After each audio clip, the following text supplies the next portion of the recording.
के लिए बहुत सारे और भी शरबत हैं। देखिए बहुत सारे शरबतें होने के लिए तो, और अलग अलग कंपनियाँ शरबत बनाती हुई आई हैं, आगे भी बनाती रहेंगी। लेकिन रूह अफ़ज़ा की जो खासियत है वो एक अलग खासियत है। रूह अफ़ज़ा जो प्रोडक्ट 1907 के अंदर जो है एक हकीम साहब ने लाल कुएं से शुरू किया 1907, यानी आज़ाद भारत से पहले, और उसने हिंदुस्तान के कोने कोने गांव तक अपनी हर गली हर सड़क तक अपनी पहुंच बनाई। उस रूह अफ़ज़ा का कोई मुकाबला नहीं कर सकता, चाहे वो उसकी क्वालिटी को लेकर हो या उसकी ताजगी को लेकर हो।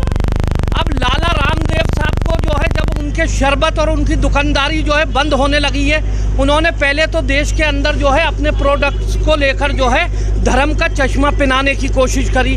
देश के अंदर उनके प्रोडक्ट बहुत तेज़ी से बिके, लेकिन जैसे जैसे उनके प्रोडक्ट मार्केट में आए और उनके प्रोडक्ट फ्लॉप होने लगे, तो अब उन्हें सिर्फ एक ही रास्ता नज़र आया, और वो रास्ता नज़र आया कि इस लड़ाई को एक ऐसे मोड़ पे लाया जाए अपने प्रोडक्ट के मुकाबले और रूह अफ़ज़ा के मुकाबले कि इसे हिंदू मुस्लिम कर दिया जाए, जो इस वक्त देश के अंदर बड़ी तेज़ी से फैलता है। जो हमारी सरकार है वो इसको बढ़ावा देती है। तो लाला रामदेव जो अंबानी साहब बनना चाहते थे, अडानी बनना चाहते थे, उनकी कंपनियां हो गई सारी फ्लॉप। अब उन्हें एक ही रास्ता दिखाई दिया कि ये रूह अफ़ज़ा को जो है मुसलमानों का बना दिया जाए और मेरा शरबत जो है हिंदुओं का बना दिया जाए। जो गुलाब शरबत के नाम से उन्होंने लॉन्च किया है, खश के नाम से लॉन्च किया है, वो हिंदू मुसलमान को लाके अपने प्रोडक्ट को प्रमोट करने की कोशिश कर रहे हैं कि इसमें ऐड भी नहीं करना पड़ेगा, और मीडिया के अंदर जब ये बहस चलेगी रूह अफ़ज़ा के ऊपर, तो मेरे प्रोडक्ट की बिना जो है मुझे कुछ पेड करे हुए मेरा ऐड होने लगेगा।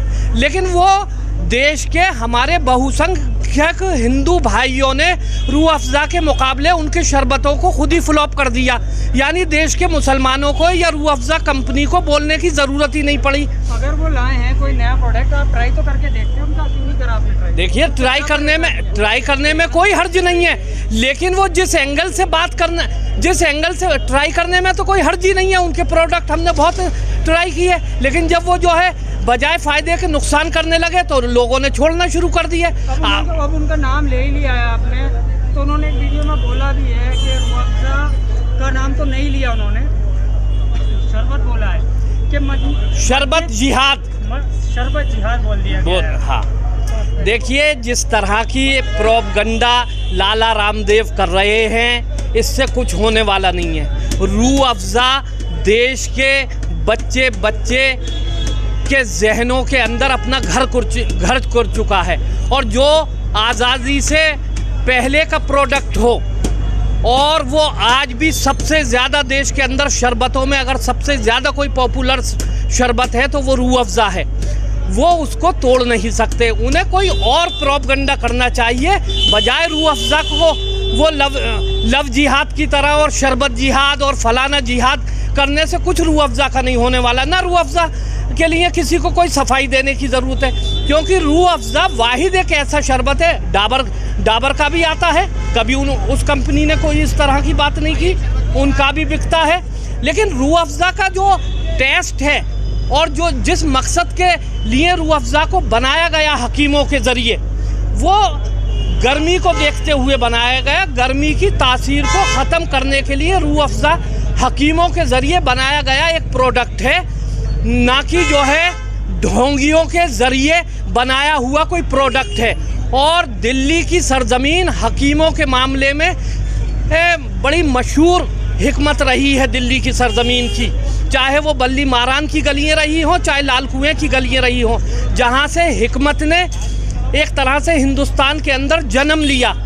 ये उन लोगों का प्रोडक्ट है। तो रूह अफ़ज़ा का कोई ना तोड़ हुआ है ना होगा, चाहे कितना भी प्रोपगंडा आप कर लें। लोगों की भावनाएं आपने सुन ली, हमदर्द अपना काम कर रहा है, उसे ऐड की ज़रूरत नहीं है। लाला रामदेव ने उनकी जो है ऑलरेडी खुद ब खुद सेल बढ़ा दी, और रूह अफ़ज़ा को कभी जो है ऐड की या जो है पॉपुलैरिटी की ज़रूरत ही नहीं थी, क्योंकि रूह अफ़ज़ा अपने आप में एक हिंदुस्तानी प्रोडक्ट है। और हिंदुस्तान के अंदर रूह अफ़ज़ा गली गली मोहल्ले मोहल्ले गांव देहात के अंदर सब जगह पाया जाता है।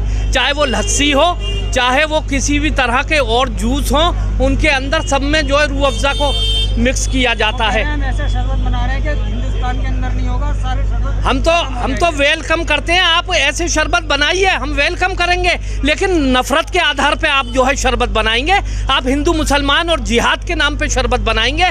आप जो है अगर जो है शरबत बनाना है तो पुरानी दिल्ली ने के एक नौजवान ने जो है शरबत दिया, मोहब्बत का शरबत। आप मोहब्बत का शरबत बनाइए, आप जो है एकता का शरबत बनाइए, आप जो है देश की तरक्की का शरबत बनाइए, देश के नौजवानों के लिए एजुकेशन का शरबत बनाइए, देश के नौजवानों के लिए जो है रोज़गार के लिए शरबत बनाइए। ऐसे शरबत बनाइए। आप नफ़रत के बीज बोकर इस देश को जो है खोखला करने की कोशिश कर रहे हैं। हमें आपके ऐसे शरबतों की कतई ज़रूरत नहीं है जो देश को नुकसान पहुंचाते हों, देश के नौजवानों को जो है नुकसान पहुंचाते हों। हमें तो मोहब्बत का शरबत चाहिए। हम चाहते हैं अगर बाबा रामदेव जो है मोहब्बत का शरबत नहीं बना सकते तो वो हमारे हाथ से मोहब्बत का शरबत पी के देश के अंदर मोहब्बत को फैलाएं, ना कि नफ़रत को फैलाएं।